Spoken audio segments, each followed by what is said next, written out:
Hi friends, how are you today? I'm Bob from 430ToFit.com. You know, a lot of people ask me, why is my website called 430ToFit? Well, I started out, my peak weight was 430 pounds. That's how I came up with the name. And I'm on a journey to fitness right now. I want to be fit, I want to be healthy. I've gone through a lot of health problems due to my weight, due to diabetes and other weight-related factors. So that's why I set up my site 430tofit.com. Today we're going to make some chocolate cake that's keto friendly. I'm on a ketogenic diet or a low carb diet, and so I try to eat as few carbs as possible. This cake is really good. I do a lot of fasting, so I don't eat most days. I fast 5 days a week, and I come on and eat 2 days a week. Now, my wife has been doing ketogenic, but she doesn't usually do the fasting. Occasionally, she fasts part of the day. But so during this last week, my wife tried this cake, and she was telling me how good it was. So yesterday, when I finished up my 5 days of fasting, I went on ahead and asked my wife if she could make the cake again so I could try it. And I'm going to tell you, it was excellent. I was very surprised at how good it was. So I decided to make a video today, and we're going to make this cake and show you. And you can then try it at home, and I'm sure you're going to like it. So just to let you know, this cake, the macros on this cake come out that it's 38 grams of fat, 12 grams of protein, and the net carbs are 5.3 grams. So it's not like you're going to eat this with every meal or anything, but for an occasional treat, those macros are quite good. Especially that it's a kind of a dessert type thing. The one we're going to make is chocolate, so it tastes kind of like a brownie, and I just feel it's excellent. So let's take a look and see what our ingredients are going to be today. We're going to start out with 2 tablespoons of unsweetened cocoa powder. Okay, I'm going to take all of these ingredients and I'm going to put them in this ramekin here. Then we're going to mix it up and we'll just cook it in the microwave. So we'll start out with the 2 tablespoons of cocoa powder. I was just about to say coconut because we're going to use coconut flour in this. Next, we've got 1 large egg, and we're going to put that now in with our cocoa powder. Okay. Our next ingredient is going to be a ½ teaspoon of baking powder. I've got my baking powder right here. So let's just put that in. I've got a spatula here because these ingredients, so some of them stick to the bottoms of these little containers, so we'll just use that. Next thing, I've got 2 tablespoons of almond flour.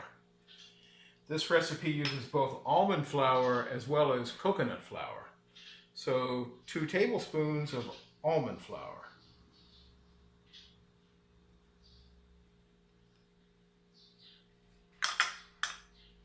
Okay, next we've got 2 teaspoons only of coconut flour. Got my coconut flour here.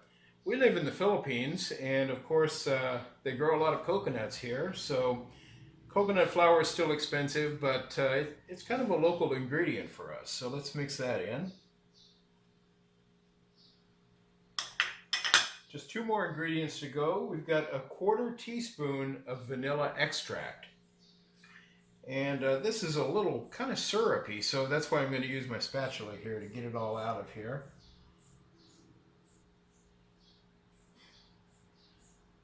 Okay.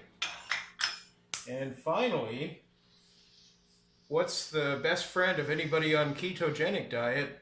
Butter. We've got 2 tablespoons here of butter. And we melted that previously. We just put it in the microwave and melted it. So let's mix that in.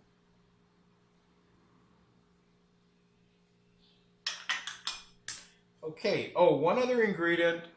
You know, artificial sweeteners are always controversial with anybody who's dieting.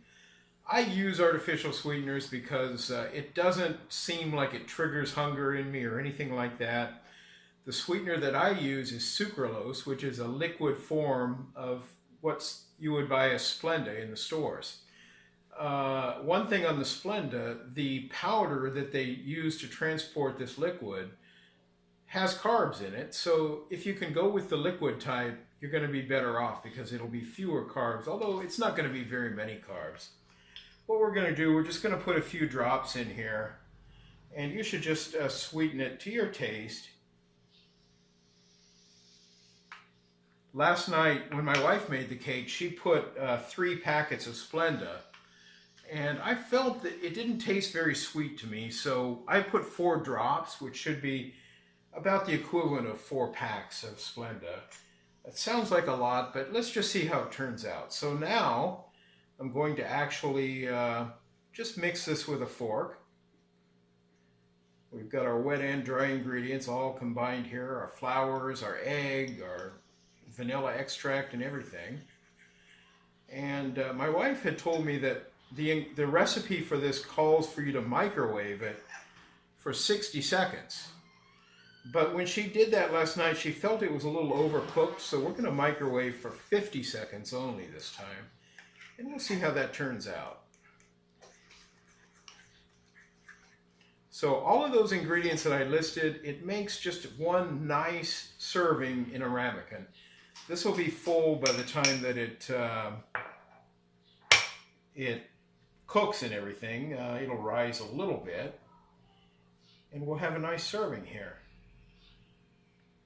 Okay, so that's going to do it. I'm going to put it in the microwave, and we'll come back after it's been cooked and show you the results.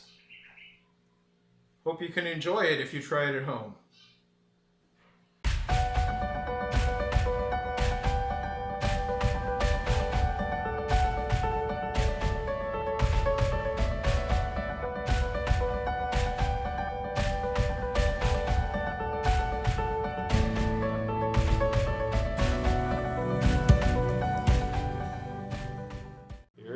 Cooking away in the microwave.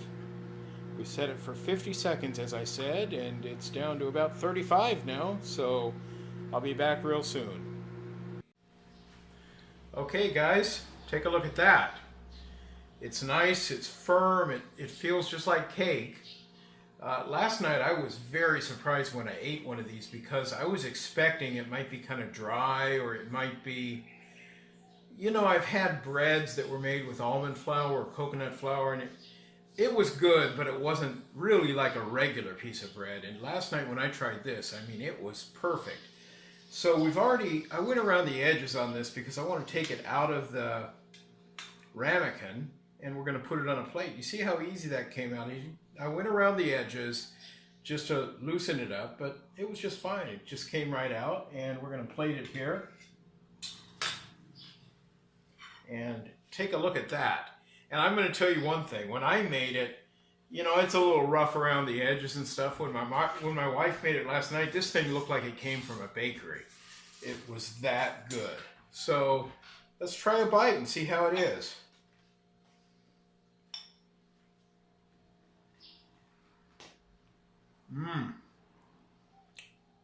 I could have just gone down to the bakery and bought this. It's that good.